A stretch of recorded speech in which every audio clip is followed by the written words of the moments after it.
பொதுவாக நான் வந்து இந்த மற்ற ஆடியோ லான்ச்லாம் போனேன்னா ஒரு ஏகப்பட்ட ஜோக்கு பிட்டு கீர்த்தி சுரேஷ் பாவாடை தொடரி அதெல்லாம் பேசி அங்கே என்ன யோசனை இருக்கும்னா அங்கே அந்த படத்துக்கு நமக்கும் பெரிய சம்மந்தம் இருக்காது.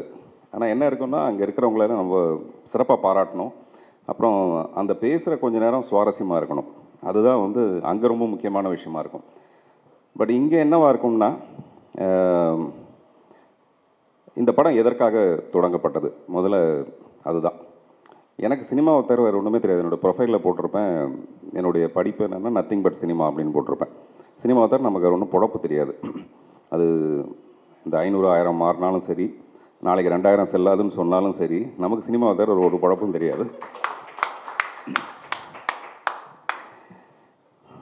நான் இந்த படத்தையே ரொம்ப ஒரு மாதிரி அப்ஸ்ட்ராக்டாக சொல்லியிருக்கேன். இந்த தைரியம் எனக்கு எங்கேருந்து வந்ததுன்னா கதை திரைக்கதை வசனம் படத்தோட வெற்றிக்கு அப்புறம் தான்.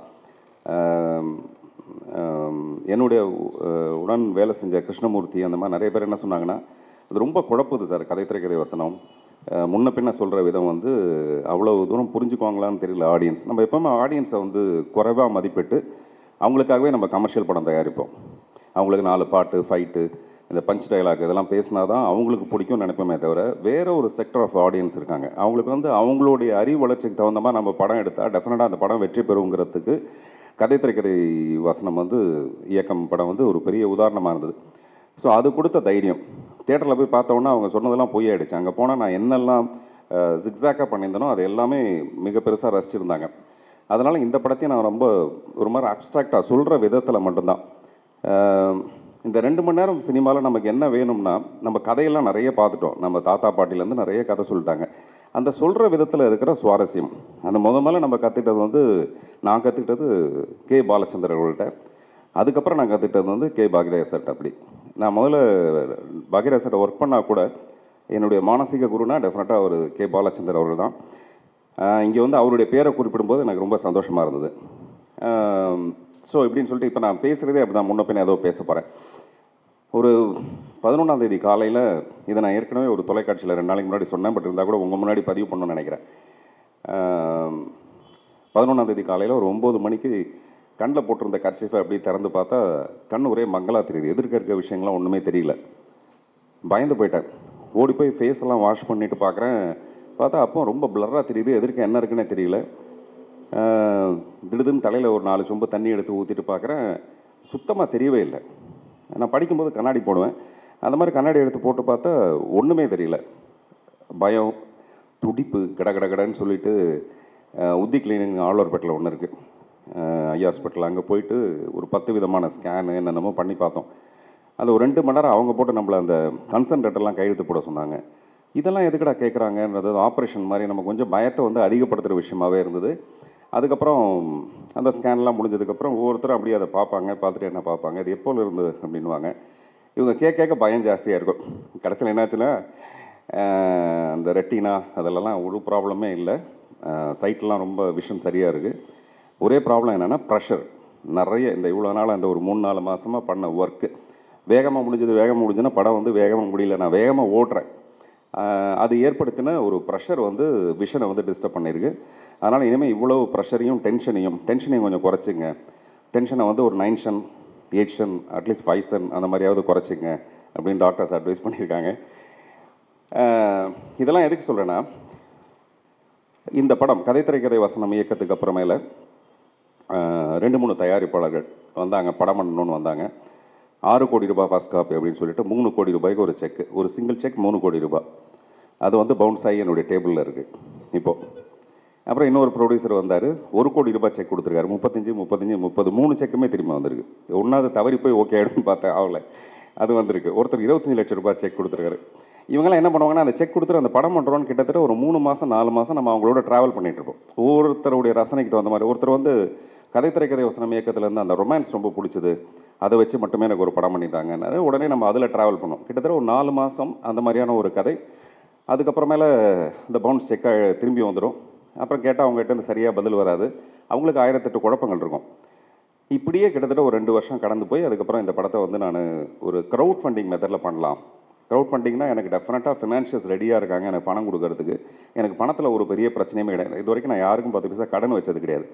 வீட்டெல்லாம் விற்றுட்டு கூட நான் கடனை திருப்பி கொடுத்துருக்கேனே தவிர எனக்கு அந்த மாதிரியான ஒரு கிரெடிட் மட்டும் எங்கேயுமே இருந்தது இல்லைங்கிறது என்னோடய நல்ல கிரெடிட். ஸோ அதனால் ஃபினான்சஸ் ரெடியாக இருப்பாங்க. அப்புறம் நம்ம வந்து இந்த மாதிரி ஒரு விஷயம் பண்ணலாம். க்ரௌட் ஃபண்டிங்கில் சின்ன முதலீடு, அவங்களுக்கு நஷ்டம் வந்தால் சின்னதாக வரும், லாபம் வந்தால் பெருசாக வரும். அந்த மாதிரி ஏன் கலந்து பண்ணக்கூடாது, அது ஃப்யூச்சருக்கு நமக்கு ரொம்ப நல்லா இருக்கும்னு சொல்லிட்டு ஒரு 50 பேர் சேரலான்னு பார்த்தா அதில் ஒரு 10 பேர் மட்டும்தான் சேர்ந்தாங்க. அதில் என்ன பிரச்சனைனா 10 லட்ச ரூபா போடுறவங்களுக்கு கூட இது என்ன கதைன்னு தெரிஞ்சுக்கணுன்ட்டு. எனக்கு தெரிஞ்ச உலகத்தில் நல்ல கதை சொல்கிறவங்களாம் நல்ல படம் பண்ணதில்லைன்னு சமீபத்தில் ஜீவா கூட என்கிட்ட சொன்னார். நடிகர் ஜீவா, கதையெல்லாம் வந்து நல்லா தான் சார் சொல்கிறாங்க, படம் பார்த்தா அந்த மாதிரி இருக்க மாட்டேங்குதுன்ட்டு.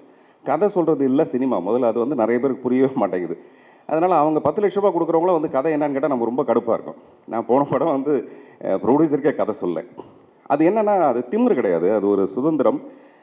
2 நாளைக்கு முன்னாடி கௌதம் மேனன் பேசினதில் வந்து இந்த படத்தை பற்றி, அச்சம் என்பது மடமையோட பற்றி சொல்லும்போது நிறைய விஷயங்கள் சொன்னார். அதில் எனக்கு ஒரு விஷயம் உடன்பாடாக இருந்தது. ஒரு கிரியேட்டருடைய திமிர் இருக்குது பார்த்தீங்களா, அந்த திமிரு தான் அந்த படத்தை கொடுக்குற ஒரு விஷயம்.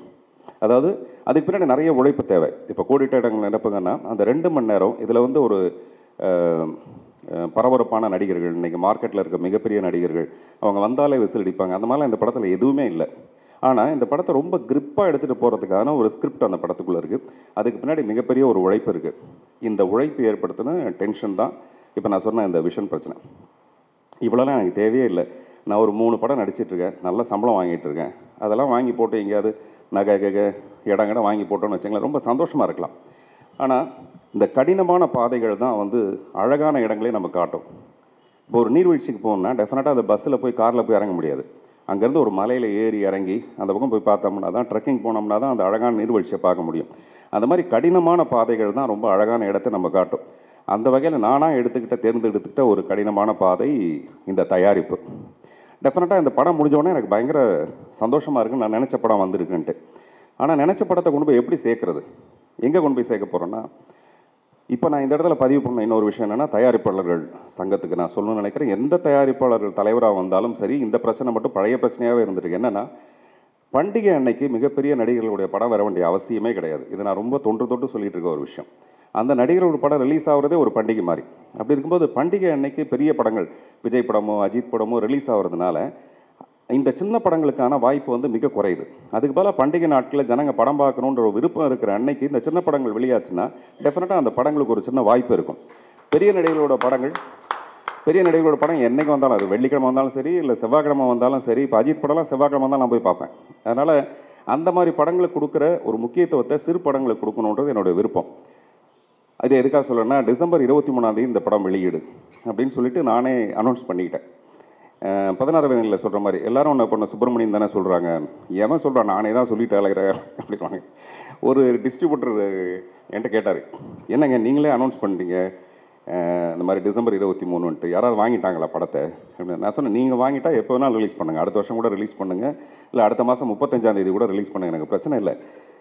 யாரும் வாங்கலைன்னும் போது நான் தான் டிசைட் பண்ணணும். இது வந்து என்னுடைய படம், என்னுடைய படத்தை நான் தான் வெளியிடணும்.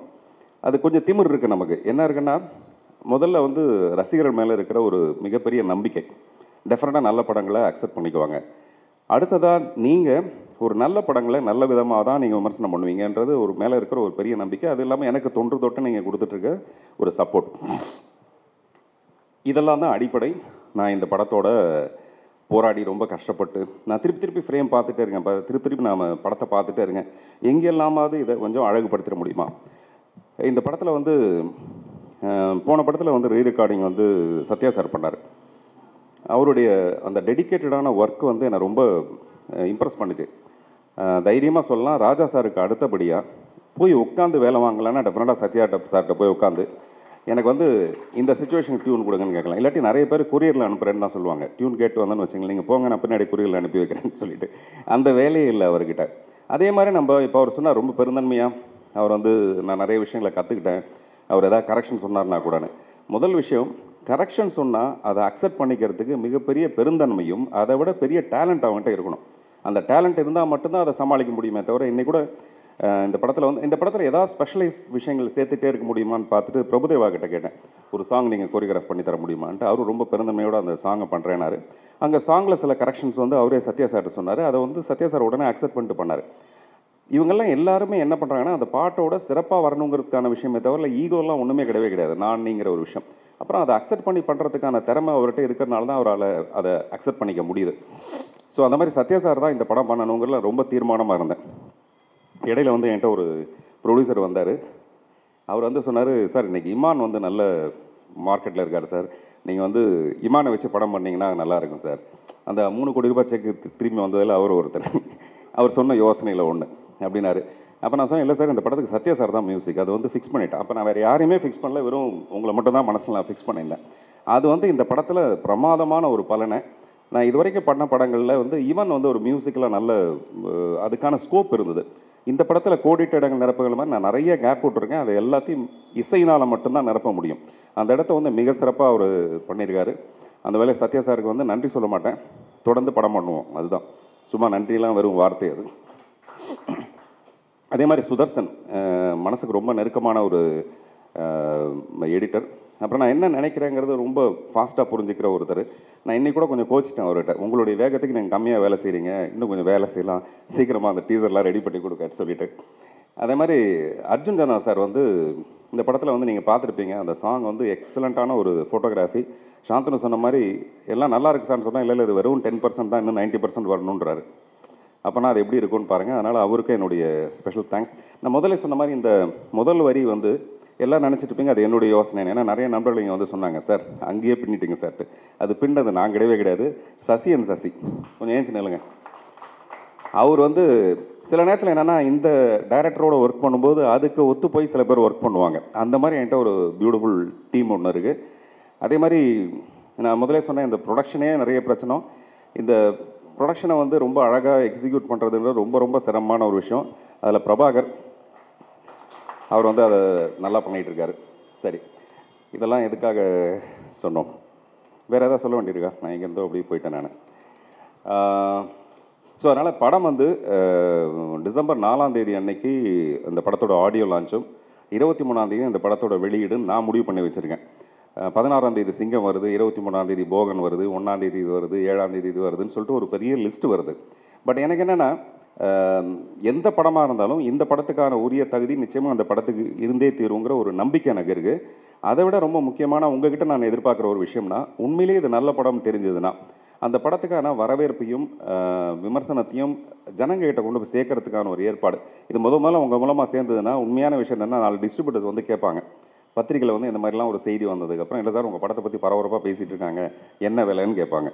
இதுதான் சூசகமாக இன்டைரக்டாக நடக்கிற அல்லது விரும்புகிற ஒரு விஷயம். இல்லாட்டி நம்ம வந்து ஆடியோ லான்ச் 4ஆம் தேதி வச்சுட்டு எதுக்கு இப்போ அவசர அவசரமாக செய்யணும்? இந்த நேர்மை எனக்கு மிந்தி கிடையாது. இப்போ தான் இவ்வளோ நேர்மையாக நான் உண்மை பேச ஆரம்பிச்சிருக்கேன். நான்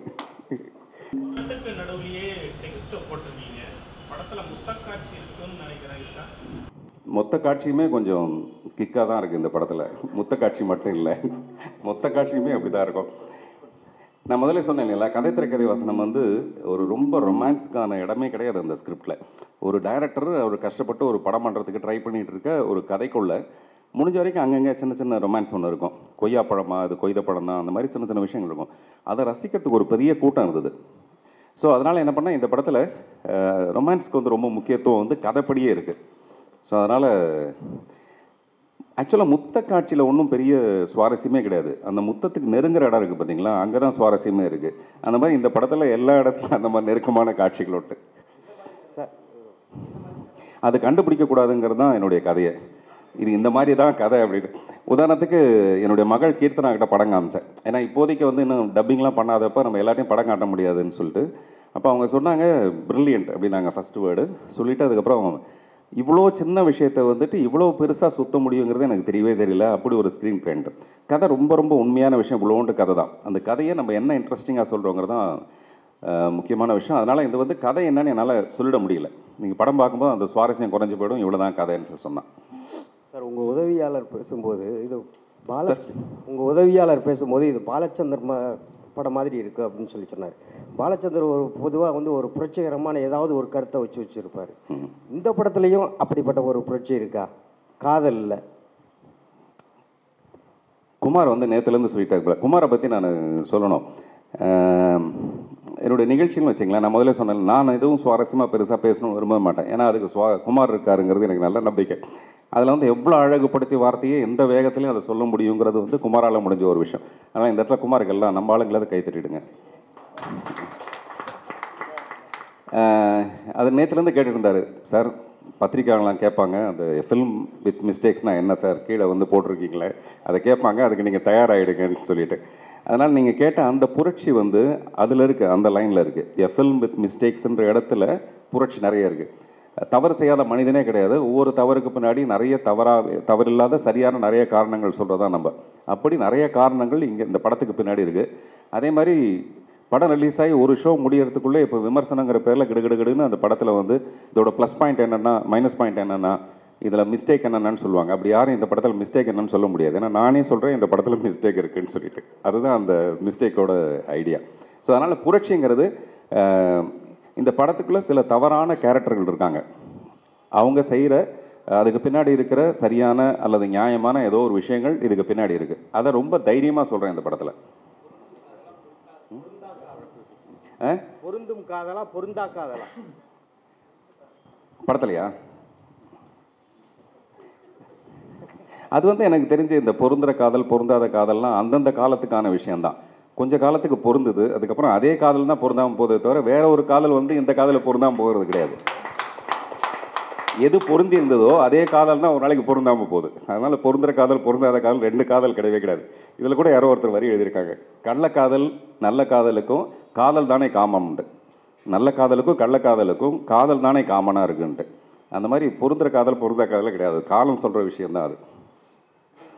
உங்கள் பாட்டு வந்து ஒரு வில்லனிக்கு மாதிரி தெரியுது சார். அந்த இதெல்லாம் பார்த்தாங்க, பார்வையெல்லாம் பார்த்தா அது பார்வையே அப்படிதான். இல்லை, அதுதான் நான் வந்து முதல்ல சொன்னேன், சில தவறான விஷயங்கள் இதுக்குள்ளே இருக்குது, தவறான பாத்திரங்கள் இதில் இருக்குது. அது வந்து சும்மா அது இதுக்கு பின்னணியில் நான் சொல்கிற ஒரு விஷயம். எனக்கு தெரிஞ்சு வில்லன் நல்லவன்லாம் அந்த மாதிரி யாருமே கிடையாது. அகைன் இதுவும் மறுபடியும் அந்த நேரத்தோட காலத்தோட சம்மந்தப்பட்ட விஷயந்தான். அப்புறம் இந்த படம் வந்து கரெக்டாக 2 மணி நேரத்துக்குள்ளே முடிகிற படம். 2.5 மணி நேரம் ஆகிற படத்துக்காக நம்ம கதை சொல்லலாம். அது வந்து 2 மணி நேரத்துக்கு படம், அதனால் நான் இப்போ கதை சொல்லக்கூடாதுன்னு நினைக்கிறேன். காமெடி தனி ட்ராக் எப்படி ரெண்டும் ஒரே இடத்துல ஜாயிண்ட் ஆகும்? மற்றதான் ஓகே, த்ரில்லர் அதெல்லாம் ஓகே, காமெடியும் மியூசிக்கும் எப்படி இணையும்? இப்போ தில்லானா மோகனம்பாள் பார்த்தீங்கன்னு வச்சுங்களேன், அது வந்து பியூட்டிஃபுல்லான மியூசிக்கலான ஒரு ஃபில்மு. அதில் வந்து நாகேஷ் சாரோடைய காமெடி ட்ராக் வந்து தனியாக பேசப்பட்டது. அதனால் டெஃபினட்டாக காமெடி வரும்போது மியூசிக் பண்ணுறது அமுக்கிடுவாங்க, ரொமான்ஸ் பண்ணும்போது காமெடி பண்ணுறது அமுக்கிடுவாங்க. நான் முடிஞ்ச வரைக்கும் ரொமான்ஸ் கூட கொஞ்சம் காமெடியாகவே கொண்டு போய் ரொமான்ஸில் கொண்டு போய் முடிப்பேன். இதில் நிறைய காட்சிகள் நான் ரசித்த ஒரு விஷயம் என்னென்னா, இந்த காட்சி இப்படி தான் போய் முடியும்னு ஒன்று இருக்கும் பார்த்தீங்களா, அது வந்து அப்படி போய் முடியாது, வேற ஒன்றில் தொடங்கும். ஸோ அந்த மாதிரி நிறைய விஷயங்கள் இருக்குது. அதனால் மியூசிக் வர இடத்துல காமெடி வராது.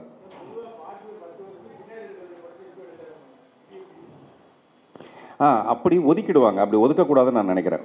இப்போ என்னுடைய படங்கள் எல்லாமே ஹவுஸ்ஃபுல்லோ, எல்லா படமே வந்து ரொம்ப அட்வான்ஸாக எடுத்து அப்படின்னு ஒதுக்கிடுவாங்க.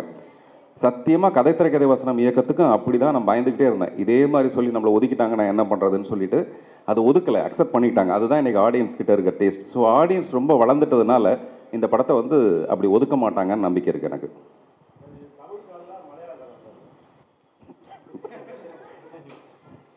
காதலுக்கு மொழி இல்லை இல்லை, இது ஆண் ஜாதிக்கும் பெண் ஜாதிக்கும் நடக்கிற காதல். இது புட்டு, நீங்கள் இப்படி புட்டு புட்டு கேட்பீங்கன்னு எனக்கு தெரியாது. நீங்கள் பாருங்கள், எல்லாத்தையும் விட்டுட்டு புட்டை கவனிக்கிறீங்க பாருங்கள். போன படத்தில் ஒரு வெயிட்டான ஒரு கேரக்டர் தம்பிராமையா படத்தை தூக்கி நிறுத்துற மாதிரி, இதுலேயும் ரிப்பீட் பண்ணுறதுக்கு அந்த மாதிரியான ஸ்கோப் தானா, இல்லை அவர் வந்து அவரோட ஆக்டிங்காக என்ன ரீசனுக்காக அவர் ரிட்டர்ன் பண்ணுறாரு? காதலிக்கிற பொண்ணே கல்யாணம் பண்ணிக்கிறதுல ஒன்றும் தப்பு இல்லைல்ல. போன படத்தில் நான் அவரை காதலிச்சேன், இந்த படத்தில் கல்யாணம் பண்ணிக்கிறேன், அவ்வளோதான். போன படத்தில் வந்து எனக்கு ரொம்ப அந்த பாத்திரம் வந்து ரொம்ப பிரமாதமாக, நான் ஃபஸ்ட் டைம் அவரோட ஒர்க் பண்ணுறேன். காமெடியன் தான் அவர். காமெடி பண்ணுறத போக அந்த கிளைமேக்ஸில் வந்து அந்த சீரியஸ் போர்ஷன் வந்து ரொம்ப பிரமாதமாக அவர் பண்ணியிருந்தார். அப்போ நமக்கு என்ன தோணுனா, இப்போ சத்யா சார் மாதிரி தான் ஒரு படத்தில் நம்மளோட ஒருத்தர் ரொம்ப இணக்கமாக ரொம்ப பிரமாதம் பண்ணிட்டாங்கன்னா ஏன் அவங்கள தொடரக்கூடாது? ஏதாவது பிரச்சனை வந்தால் தானே விவாகரத்து, இல்லாட்டி எதுக்கு விவாகரத்து பண்ணணும், அப்படியே சேர்ந்தே போகலாமே. ஸோ அந்த மாதிரி தான் இந்த படத்தில் அவர். பட் இந்த படத்தில் அந்த மாதிரி சீரியஸ் ரோல் இல்லாமல் முழுக்க முழுக்க ஒரு காமெடியான ஒரு பாத்திரம் பண்ணியிருக்காரு. க்ரௌட் இல்லை, க்ரௌட் ரொம்ப சின்னதாக நான் ஒரு 50 பேருக்கு பிளான் பண்ணால் ஒரு 10 பேர், பட் அந்த 10 பேரையும் ரொம்ப பெருசாக பாராட்டணும். அந்த 10 பேருக்கும் இந்த படத்தோட கதை தெரியாது, எதுவுமே தெரியாது, வெறும்ன்ற ஒரு பார்த்திபன்ற ஒரு பேர் மட்டும்தான் தெரியும். அப்புறம் நம்ம இதை பெருசாக ப்ரொபகண்டா பண்ணவே இல்லை. நான் இப்படி ஒரு படம் பண்ணுறேங்கிறது சொல்லவே இல்லை. இந்த மவுத் டாக் மாதிரி ஒருத்தருக்கு ஒருத்தர் தெரிஞ்சு நம்ம நண்பர்களுக்குள்ள ஒரு 10 பேர் மட்டும்தான் இதுக்குள்ளே வந்திருக்காங்க. டெஃபினட்டாக இந்த படத்தோட வெற்றி வந்து அடுத்த படத்துக்குன்னு நான் கேட்கும்போது இன்னும் ரொம்ப பெரிய ஒரு கூட்டம் வரும் நம்பிக்கை இருக்குது. நான் வந்து கதாநாயகியை பற்றி சொல்ல, நான் சாந்தனுவை பற்றியே சொல்லவே இல்லை. நான் வந்து எங்கேயோ அப்படி பேசிட்டே வந்து நான் ஏதோ மறந்துட்டேன் மாதிரி சொல்லிட்டு வந்தேன். அப்புறம் நான் முடிஞ்ச வரைக்கும் பொய் சொல்கிறது வந்து கொஞ்சம் குறைச்சிருவேன். பொய் சொல்கிறது கிடையாது ஆண்கள்கிட்ட. இந்த படம் தொடங்கும்போது சாந்தனு சொன்ன மாதிரி நான் நிறைய தடவை வந்து சாந்தனுவை மீட் பண்ணி பேசிகிட்டு இருந்தேன். எனக்கு சாந்தனுவோட படம் பண்ணணுன்னு ஆசையாக இருக்கும். பட் இந்த கேரக்டருக்கு அவர் எவ்வளோ தூரம் பொருத்தமாக இருப்பார். மண்ணை நீ பார்க்கும்போது உன்னை நான் பார்க்கின்றேன்னு சொல்லிட்டு ஒரு வரி இருக்கும். அந்த மாதிரி நான் சாந்தனுவோட மீட் பண்ணும்போது சாந்தனு வேறு ஏதாவது ஃபோனை பார்த்துருக்கும்போது நான் சாந்தனுவை பார்த்துட்ருப்பேன். சாந்தனு இது கரெக்டாக இருப்பாரா இல்லையான்னு. இதில் ரொம்ப ஹேண்ட்ஸமாக பெண்களை கவரக்கூடிய ஒரு, அந்த காலத்தில் நம்ம கமல் சார்லாம் சொல்லுவோம்ல, அவரை பார்த்தா அப்படி காதல் இளவரசன், அந்த மாதிரி தான் இந்த கதாபாத்திரம். அதுக்கு நான் அவரை பார்க்கும்போது ஒரு பால சன்னியாசி மாதிரி இருந்தார். நிறைய தாடி எல்லாம் வச்சுக்கிட்டு ஒரு பழனிக்கு போகிற மாதிரியே இருந்தார். நான் அதனால் அப்பப்போ கூப்பிட்டு ஒரு 10 தடவை பார்த்து பயம் வேறு மனசில். 2 விஷயம் நான் ரொம்ப ஓப்பனாக அவரை வச்சுட்டு சொல்கிறேன். ஒன்று, மார்க்கெட்டபிள் ஆர்டிஸ்ட். இவங்கள போட்டால் இந்த படம் விற்றுரும் அப்படின்னா நம்ம அவங்க எப்படி இருந்தாலும் பிரச்சனையே கிடையாது. அவங்க தாடி வச்சுருந்தாலும் பரவாயில்ல, தாடி வைக்கலனாலும் பரவாயில்ல, ஏன்னா மார்க்கெட்னு ஒன்று இருக்குது. அப்படி இல்லை. இப்போ நம்ம இந்த படத்தோட அடிப்படை எல்லாமே வெறும் கதையை மட்டுமே நம்பி அந்த ஸ்கிரிப்டில் இருக்கிற நல்ல விஷயங்களை மட்டுமே, அதுக்கு பொருத்தமான நடிகர்கள் இருக்கணும். அந்த வகையில் எனக்கு வந்து சாந்தனு ரொம்ப பிடிச்சது. இது எல்லாத்த விட எனக்கு ரொம்ப முக்கியமான விஷயம் வந்து என்னுடைய குருநாதருக்கு நான் ஏதாவது செய்யணும். என்னெல்லாம் செய்யலாம் அப்படின்னா, சாந்தனு வந்து நிறைய ட்ரை பண்ணிகிட்டே இருக்காப்புல. போன படத்தில் வந்து கதை திரைக்கதை வசனத்தில் ஒரு சாங் பர்ஃபார்ம் பண்ண வந்தாப்புல, டான்ஸ் பண்ண வந்தாப்புல. லாரன்ஸ் வந்து ஒரு பர்ஃபார்ம் பண்ணுறதை பார்த்துட்டு சொன்னார், சார் இந்த பையனை வந்து ஹீரோவை போட்டு படம் எடுக்கலாம் சார், அவ்வளோ பிரமாதம் பண்ணுறான், ஏன் சார் அவனுக்கு இன்னும் சரியான வாய்ப்பு வரல அப்படின்னு லாரன்ஸ் சொன்னார். இதெல்லாம் என் மனசில் இருந்துக்கிட்டே இருந்தது.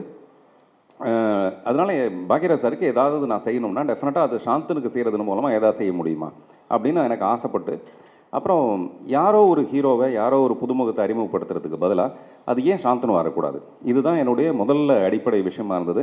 நிறைய தடவை அவரை மீட் பண்ணேன். அப்புறம் இந்த கெட்டப்லாம் எப்படி மாற்றினா நல்லாயிருக்கும், ஒரு கிளாஸ் போட்டால் நல்லாயிருக்கும், அதெல்லாம் போட்டுக்கிட்டு பார்த்துட்டு ஷூட்டிங் ஆரம்பித்து ஒரு 2 நாள் தான் எனக்கும் அவருக்கும். நான் 2 நாள் வந்து டயலாக் சொல்லி கொடுக்கும்போது இல்லை சாந்தனு இப்படி சொல்லுங்கள் அப்படி சொல்லுங்கன்னு சொல்லுவேன். 2 நாள் கழித்து அவர் கரெக்டாக சொன்னார், இந்த டயலாக்குக்கு இப்படி தான் ஒரு எக்ஸ்ப்ரெஷன் இருக்கும், ஜென்ரலாக இருக்கும், அந்த எக்ஸ்ப்ரெஷன் பண்ணக்கூடாது உங்களுக்கு, அதுதானே சார், வேறு ஒன்றும் இல்லைல்ல அப்படின்னாரு. அன்னையிலேருந்து அவர் புரிஞ்சுக்கிட்டு அதுக்கப்புறம் நான் பெருசாக கரெக்ஷன், இப்போ கூட டப்பிங்கில் பார்த்தீங்கன்னா ரொம்ப பெரிய கரெக்ஷன் ஒன்றுமே சொல்ல, இப்படி பேசுங்க அப்படி பேசுங்கன்னு சொல்ல அவர் பாட்டு டான் பண்ணார். படம் முடிஞ்சதுக்கப்புறம் பார்த்தா நிச்சயமாக இந்த பாத்திரத்துக்கு சாந்தனுவை தவிர பொருத்தமானவங்க இருக்க முடியாதுங்கிறது தான் உண்மையான ஒரு விஷயம். இந்த படம் பார்த்தவங்க நிறைய பேர் நான் சொல்கிறேன், என்னுடைய சர்க்கிள் நிறைய பேருக்கு வந்து சாந்தனு தான் ரொம்ப பிடிச்சிருக்கு முதல்ல. அப்புறம் தான் பார்வதியை பிடிச்சிருக்கு. அவங்க பார்வையில் என்ன கோளாறுன்னு எனக்கு தெரியல.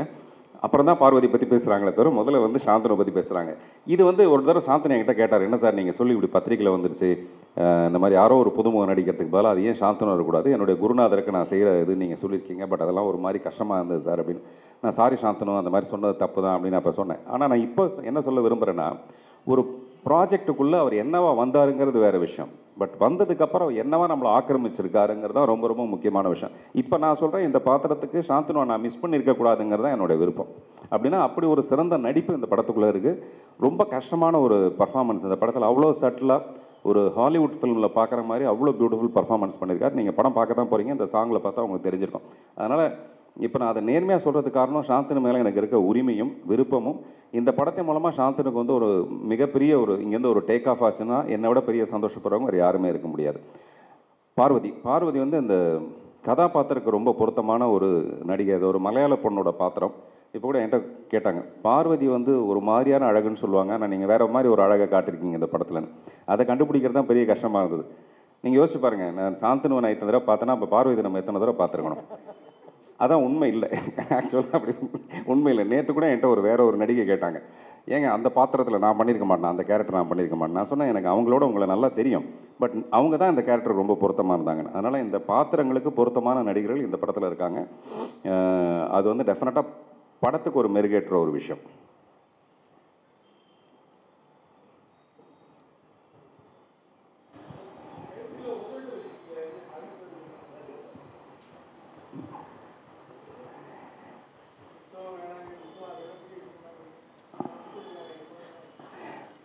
இல்லை கோடிட்ட இடங்களை நிரப்புகன்னு சொல்லிட்டு நம்ம முதல்ல சொல்லி பார்க்கும்போது அது உதட்டிலேருந்து தான் அந்த வார்த்தை வருது.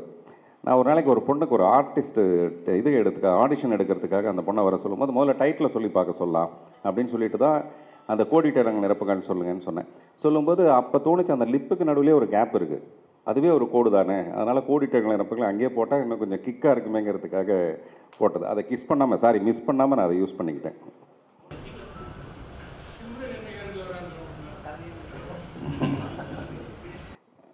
சிம்ரன் வந்து ஒரு கௌரவ தோற்றம், சின்னதாக ஒரு பாத்திரம். அந்த சின்ன பாத்திரத்தை கூட நான் அவங்கக்கிட்ட சொன்ன உடனே அவங்களுக்கு அதுக்குள்ளே இருந்த ஒரு சின்ன கடுகுக்குள்ளே இருக்க காரம் மாதிரி அது நல்லா இருந்ததுன்றதுக்காக தான் அக்செப்ட் பண்ணிட்டாங்க.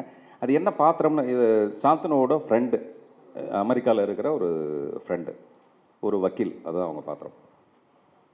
ஆக்சுவலாக நம்ம இதெல்லாம் நம்ம என்ன சொல்கிறது, சுவாரஸ்யப்படுத்துறதுக்காக அல்லது இழுக்கிறதுக்காக செய்கிறோமே தவிர படத்தில் வந்து அந்த மாதிரி மீறின ஒரு சர்டிஃபிகேட் கொடுக்கறதுக்கான விஷயங்கள் எதுவுமே இல்லை, எங்கேயுமே இல்லை. இப்போ நீங்கள் அந்த சாங் பார்த்தீங்க, சாங்கில் கூட பார்த்தீங்கன்னா அந்த மாதிரி எதுவுமே எனக்கு தெரிஞ்சு இல்லை. அதை வந்து நாங்கள் குறிப்பாக அவாய்ட் பண்ணுவோம். ஏன்னா டேக்ஸ் எக்ஸம்ஷன் கிடைக்கணும்னா டெஃபினட்டாக யூ சர்டிஃபிகேட் வேணும், அதனால் நம்ம அதை கிராஸ் பண்ணக்கூடாதுங்கிறதுக்காக ரொம்ப ஜாக்கிரதையாக தான் செய்யணும். At the same time cinema பார்க்குறது இப்போ யாருன்னா முக்கியமாக இளைஞர்கள் மட்டும்தான். ஸோ இளைஞர்களை அட்ராக்ட் பண்ணுறதுக்கான விஷயம் எங்கள் உதட்டிலேருந்து ஆரம்பிச்சிருக்கமே தவிர சர்டிஃபிகேட் வந்து டெஃபினட்டாக யூ தான் வரும். என்னங்க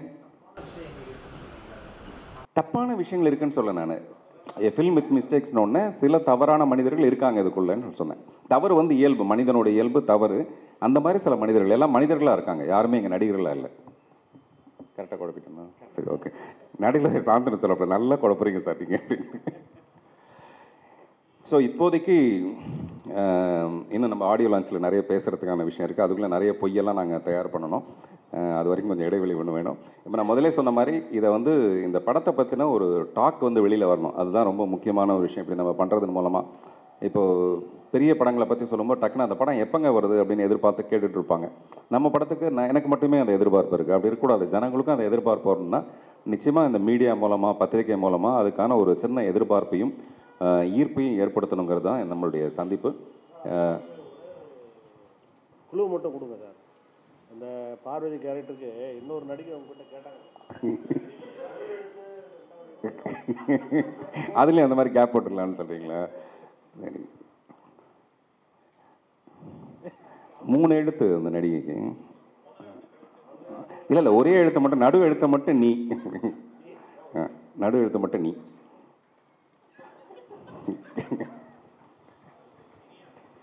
இல்லை இல்லை இல்லை, இனியாவது நான் இந்த மாதிரிலாம் இருக்கக்கூடாது, ஜாக்கிரதையாக இருக்கணும். எனக்கு ரொம்ப குழப்பமாக இருக்குன்னு தான் நான் ஆரம்பிப்பேன். ஏன்னா ஒரு 2 மாதமாக வந்து பார்த்திபன் சார் வந்து நான் ஃபாலோ பண்ணிவிட்டு எங்கே கூப்பிட்டு என்ன பல இடங்களில் மீட் பண்ணி கிட்டத்தட்ட ஒரு 10 இடத்துல மீட் பண்ணியிருப்போம். மீட் பண்ணி பொதுவாக தான் பேசிகிட்டு இருப்பார். திடீர்னு ஒரு நாள் நான் ஜிம்மில் இருக்கும்போது ஃபோன் பண்ணுவார். ஃபோன் பண்ணி சாந்தனு நீங்களும் கீர்த்தியும் சேர்ந்து நடிப்பீங்களா அப்படின்னு கேட்பார். சார் நல்ல ஸ்கிரிப்டாக இருந்தால் கண்டிப்பாக நடிப்போம். ஏன் அப்போ இது வரைக்கும் அவங்க அவங்க அவங்க அவங்க நடிக்கிறதுக்கு அவங்களுக்கு ஓகே அப்படின்னு கேட்பாரு. இல்லை சார் அவங்களுக்கு ஓகே தான், பட் அவங்க அப்பா கொஞ்சம் ஸ்ட்ரிக்டாக இருந்தார். பட் இப்போ கல்யாணம் ஆனதுக்கப்புறம் அவர் சரி ஹஸ்பண்ட் என்ன டிசிஷன் எடுக்கிறாரோ ஓகேன்னு சொல்லிட்டாங்க. ஸோ இதுக்கு மேலே நல்ல ஸ்கிரிப்ட் தான் கிடச்சா கண்டிப்பாக நடிப்போம்னா சரின்னு சொல்லி வச்சுருவார். அப்புறம் ஒரு 20 நாள் 30 நாள் ஒரு மாதத்துக்கு அப்புறம் திருப்பி ஃபோன் பண்ணி இந்த மாதிரி ஒரு விஷயம் பிளான் பண்ணுறேன், இந்த மாதிரி விஷயம் உங்களுக்கு ஓகே அப்படின்னு கேட்பாரு. ஸோ இது இப்படியே வந்து ஒரு 2 மாதம் 3 மாதம் 4 மாதமாக போயிட்டே இருந்துச்சு. பட் எனக்கு எதுக்கு ஃபோன் பண்ணுறாரு, எதுக்கு என்ன கேட்குறாருங்கிறது எனக்கு புரியாது. ஆனால் ஒரு விஷயம் மட்டும் தெரியும், சாந்தனுவுக்கு நம்மளால் முடிஞ்சது என்ன பண்ண முடியுமோ அதை ஏதாவது ஒன்று பண்ணணும் அப்படின்னு அவர் மனசில் கண்டிப்பாக இருக்குது. ஸோ அந்த விதத்தில் அப்படி பேசிகிட்டு இருக்கும் போது திடீர்னு ஒரு நாள் ஆஸ் யூஷுவல் ஒரு கால் வந்துச்சு, இந்த மாதிரி மீட் பண்ணோன்னு சொன்னார். சரின்னு சொல்லி போய் மீட் பண்ணேன். திருப்பி ஏதோ பேச ஆரம்பித்தார். சரி இந்த மாதிரி தான் அகைன் பேச போகிறாருன்னு நினச்சி தான் போனேன். இந்த மாதிரி ஆரம்பிக்கிறோம், நெக்ஸ்ட் வீக் ஷூட்டிங் ஆரம்பிக்கிறோம், நீங்கள் உங்களுக்கு இது ஓகேன்னா நம்ம இதை இமீடியட்டாக எக்ஸ்ட்ராக்ட் பண்ணிடலாம் கடற்கடன்னு பேசினார். எனக்கு ஒன்றும் புரியல. எனக்கு இல்லை சாந்தனம் நீங்கள் என்னை நம்பி வாங்க, என்னை நம்பி என்கிட்ட எல்லாத்தையும் ஒப்படைச்சிட்டு வாங்க, நம்ம நல்ல ப்ராஜெக்டாக பண்ணலான்னாரு. ஓகேன்னு சொன்னேன். 2வது நாள் ரிஹர்சல் கிளம்பி போயிட்டேன். 3வது நாள் ஷூட்டிங் போயிட்டேன். இன்றைக்கி திடீர்னு பார்த்தா டப்பிங் முடிச்சிட்டேன். இன்றைக்கி ப்ரெஸ் ரிலீஸ் உட்காந்துருக்கேன். அடுத்த மாதம் ஆடியோ ரிலீஸ்ன்னு சொல்கிறாரு, 23 ரிலீஸ்ன்னு சொல்கிறாரு.